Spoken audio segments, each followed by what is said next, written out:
कश्मीरी कोरमा। कश्मीरी मिर्च, जिसको देगी मिर्च भी कहते हैं या तलहार मिर्च भी कहते हैं, ये इनके खानों की सबसे ख़ास बात है। खानों का रंग लाल होता है, तीखापन ज़ीरो, बिल्कुल भी नहीं होता। और इसमें अदरक इस्तेमाल नहीं हो रही, सिर्फ लहसुन इस्तेमाल हो रहा है। तो सबसे पहला काम यहाँ पे हमने ये लहसुन शामिल कर दिया, इसको थोड़ा सा करेंगे फ्राई, और फिर इसके मज़ीद काम की तरफ आते हैं। मटन हमने अलग से बॉईल कर लिया और बिल्कुल हलवा हो गया है, ये इतना नरम है कि इसको हम आखिर में ही शामिल करेंगे, यानी पहले शामिल नहीं करेंगे। तो सबसे पहला काम लहसुन की फ्राइंग, और इसके बाद इसी स्टेज पे हम इसमें साबुत गरम मसाला शामिल करेंगे, जिसमें काली मिर्च। अच्छा, इसमें जो कोरमे में सबसे अहम जायका आता है वो सब्ज़ इलायची का आता है। जो सब्ज़ इलायची का आमतौर पर लोग केवड़ा भी शामिल करते हैं, केवड़े का इतना ज़रूरी नहीं जितनी सब्ज़ इलायची से इसका बेहतरीन फ्लेवर आता है। अच्छा, ये लहसुन जल ना जाए, मैं थोड़ा सा इसमें पानी शामिल कर रहा हूँ ताकि आराम से हम चीज़ें शामिल करें तो हमारा लहसुन कंट्रोल में रहे। ये इसमें आ गया सफ़ेद ज़ीरा, 2 बादियान फूल, 3 पीस इसमें दारचीनी के, 2 से 3 बादियान फूल और तेज़पात, लौंगे, बड़ी इलायची 4 अदद तोड़ के देखें, खोल के डाली हुई है, और सब्ज़ इलायची 5 से 6 अदद। ये सारी चीज़ें शामिल करने के बाद अब इसको करेंगे थोड़ा सा फ्राई, हल्का सा मिक्स किया, और ये आ गया हमारा ताज़ा लहसुन जो हमने कुछ दिनों पहले बनाया था। इसका सीज़न है, कोशिश करें लेके आ जाएं, पेस्ट बना के रख लें तो महीना आपका निकल जाएगा, ख़राब नहीं होगा। मुझे तकरीबन 2 हफ्ते हो गए इसको बनाए हुए, और इसको रखा है फ्रिज में। बड़ा खुशबू, जायका, रंगत, हर चीज़ बेहतरीन होती है इसकी, आम हल्दी के हिसाब से। और इसको सुखा भी सकते हैं, ये सीज़न है इसका, और लेके आ जाएं, सुखा दें, और घर के अंदर सूख जाएगी, धूप पर रखने की भी ज़रूरत नहीं है इसको। बस इसको धो लें और तकरीबन आधा पौना घंटा पानी में बॉईल करें। बॉईल करने से क्या होता है कि थोड़ा नरम पड़ जाता है, फिर इसकी पिसाई आसान हो जाती है। और फिर इसको बारीक स्लाइस करके ऐसे ही बिछा दें, पंखा वंखा चलाने की भी ज़रूरत नहीं है। 3-4 दिन के अंदर बिल्कुल सूख के पापड़ हो जाएगा। फ्रीज़ कर दें, आराम से पूरा साल अपनी घर बैठे ताज़ा हल्दी इंजॉय करें। ये ले जी, ये इसमें शामिल करने के बाद हल्की सी इसकी भुनाई की, और अब आ जाता है इसमें मटन। चूँकि बिल्कुल गला हुआ है तो हमने इसको बहुत एहतियात से मिक्स करना है ताकि ये टूटे नहीं। तो इसको मिक्स कर दिया, और इसके बाद आ जाता है इसमें ये कश्मीरी मिर्च या तलहार मिर्च या देगी मिर्च का पेस्ट। ये हमने मिर्चें लेके पानी में बॉईल कर ली थी, और उसके बाद इसको हमने बारीक पीस लिया था। ये शामिल कर दिया, इसको मिक्स किया। क्योंकि गोश्त मुकम्मल तौर पे गला हुआ है, आपने जो ये प्रोसीजर है बिल्कुल समझने स्टार्टिंग से कर रहे हैं, और गोश्त बिल्कुल कच्चा है, तो उस स्टेज पे फिर आपने ये सारे काम करने हैं। हमारे पास चूँकि गोश्त मुकम्मल तौर पे गला हुआ है तो हमने बहुत एहतियात से इसको थोड़ा बहुत फ्राई करना है, हल्का सा, हल्की सी भुनाई सी हो जाएगी। इसके बाद हम आ जाते हैं इसकी यखनी की तरफ, और यखनी मुझे लग रहा है थोड़ी सी आई थिंक ज़्यादा है।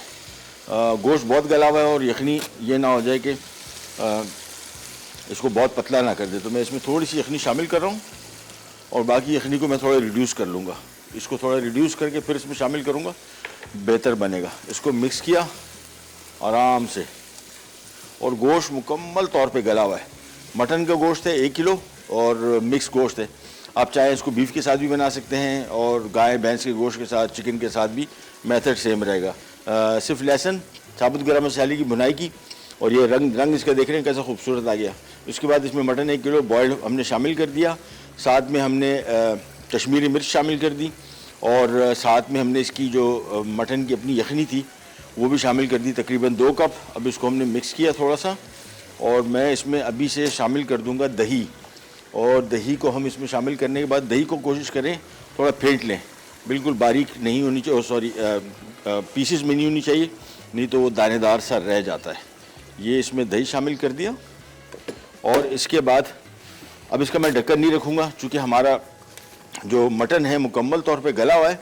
अब इसी को हमने इसके साथ ही पकाना है। बस ये मिक्स किया, तेज़ आंच रखूँगा मैं, और तेज़ आंच पे ही इसको पकाऊँगा।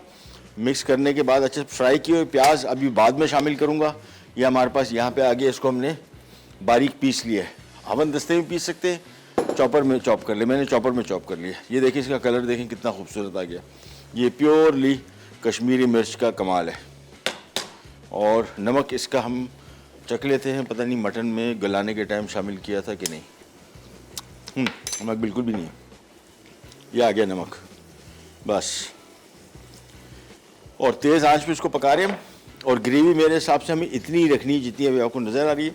जो इसकी बची हुई यखनी इसको मैं रिड्यूस करूँगा, ये तकरीबन जितनी यखनी है इसको हम पका के बिल्कुल तकरीबन कोई आधा कप रह जाएगी, फिर शामिल करूँगा ताकि यखनी की मकदार ज़्यादा ना हो जाए। और ये सारी चीज़ें शामिल करने के बाद हमने इसको मिक्स किया, उबाल आएगा, तेज़ आंच पे इसको पकाएंगे और प्याज थोड़ी देर बाद शामिल करेंगे। बड़ी सिंपल रेसिपी। अगर मटन आपके पास गला हुआ, आप देखें स्टार्ट किया कोरमे जैसी डिश जो कि बहुत देर लेती है, ये मेरे हिसाब से अगले 10 मिनट में 15 मिनट में तैयार है। और हमने इसको स्टार्ट किए हुए 10 मिनट हो गए, यानी आधे घंटे में अगर मटन आपके पास गला हुआ है और अगर चिकन का पका रहे हैं तो भी पौना घंटा लगेगा मैक्सिमम। और मटन अगर गला हुआ है आधे घंटे के अंदर हो जाएगा तैयार। सारा काम जो इसका है बेसिकली, प्याज इसमें अलग से हमने फ्राई करके रखा हुआ है, तो वो तो हमने बाद में आखिर में सिर्फ मिक्स करना है, जो ये हमारे पास चॉप की कंडीशन में है। और ये इस सालन का मज़ा ग्रेवी का, इसका बहुत मज़े की ग्रेवी बनती है। तो ग्रेवी थोड़ी ज़रा पतली भी हो तो बेहतर रहता है। जो हमारे यहाँ कौरमा है वो दानेदार जिसको हम कहते हैं वो बहुत गाढ़ा होता है, ये गाढ़ा नहीं होता। मटन चूँकि हमारे पास मुकम्मल तौर पे गला हुआ था, वो डाल के थोड़ी बुनाई की।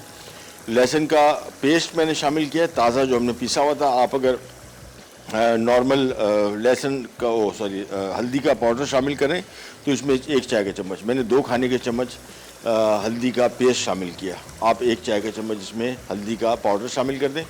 फिर हमने कश्मीरी मिर्च का पेस्ट बनाया हुआ था, तकरीबन 5 से 6 खाने के चम्मच था। तकरीबन समझ लें कि बड़ी वाली जो मिर्चें थी वो 3 अदद थी, फुल साइज़ की कश्मीरी मिर्च। इसको पानी में बॉईल कर लें, ब्लेंडर में बारीक पीस दें। वो शामिल करने के बाद इसकी हमने तेज़ आंच पे थोड़ी भुनाई की। फिर इसमें हमने शामिल कर दिया मटन की यखनी जो जिसमें मटन पका था, और साथ में हमने दही शामिल कर दिया। और उबाल आने के बाद तेज़ आंच पे पका रहा हूँ। मटन चूँकि मुकम्मल तौर पर पका हुआ है, नमक हमने शामिल कर दिया। एंड में नमक को थोड़ा सा और शायद एडजस्ट करना पड़े। और यहाँ पे जो आप देख रहे हैं ये यखनी इसी की है, लेकिन ये ज़्यादा हो गई थी, यानी यखनी ज़्यादा थी और ग्रेवी जितनी हमें चाहिए थी वो ग्रेवी के हिसाब से यखनी की क्वांटिटी ज़्यादा थी, तो मैंने आधी यखनी इसमें शामिल कर दी।